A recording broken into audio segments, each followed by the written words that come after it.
শ্ৰেষ্ঠভক্ত প্ৰখ্যাত সংগীতকাৰ বাদ্যযন্ত্ৰী বীণাৰ আবিষ্কাৰৰ অপেক্ষাত ব্যাকুল হৈ থাকে।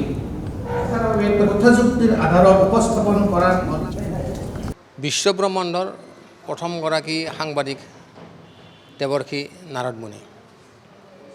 এই দেৱৰ্ষি নাৰদ মুনিয়ে বিশ্বৰ আদিৰ পৰা সকলো মানুহৰ মংগল কামনাৰ অৰ্থে বাতৰি বিতৰণ কৰি আহিছিল আৰু সেইকাৰণে দেৱৰ্ষি নাৰদ মুনিক আমি বিশ্বৰ প্ৰথমগৰাকী সাংবাদিক বুলি মান্যতা দিওঁ। দেৱৰ্ষি নাৰদ মুনিৰ যি প্ৰথম বিশ্বৰ সাংবাদিক তেওঁৰ স্মৃতি যুগমীয়া কৰি ৰখাৰ কাৰণে বিশ্ব সংবাদ কেন্দ্ৰই প্ৰতি বছৰে দেৱৰ্ষি নাৰদ জয়ন্তী উদযাপন কৰি আহিছে। দেৱৰ্ষি নাৰদ জয়ন্তী উদযাপন কৰি প্ৰতি বছৰে এগৰাকী বিশিষ্ট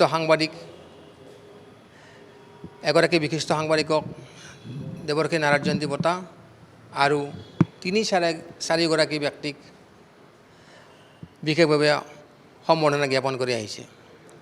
এইবেলি 2025 চনত দেৱৰ্ষি নাৰদ জয়ন্তী বঁটা বিশিষ্ট শিশু সাহিত্যিক মৌচাকৰ সম্পাদক মাননীয় শ্ৰীযুত শান্তনু তামুলীলৈ প্ৰদান কৰা হৈছে। বিশিষ্ট শিশু সাহিত্যিক মৌচাকৰ সম্পাদক মাননীয় শ্ৰীযুত শান্তনু তামুলীলৈ প্ৰদান কৰা হৈছে। আৰু এই জগতে দেৱৰ্ষি নাৰদ জয়ন্তী উপলক্ষে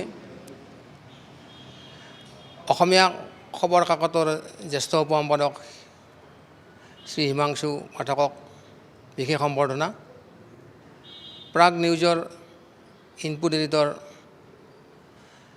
দিগন্ত চহৰীয়াক বিশেষভাৱে সম্বৰ্ধনা আৰু অসম নিয়মীয়া বাৰ্তা কাকতৰ ষ্টাফ ৰিপৰ্টাৰ খনীন ডেকাক বিশেষভাৱে সম্বৰ্ধনা জ্ঞাপন কৰা হৈছে।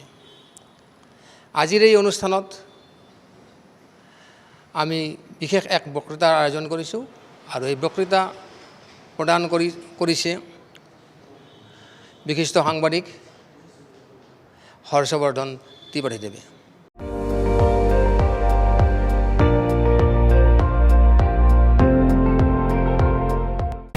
আপুনি চাই আছে ND24, সৰ্বশ্ৰেষ্ঠ নহয় সৰ্বোত্তমৰ দৌৰা।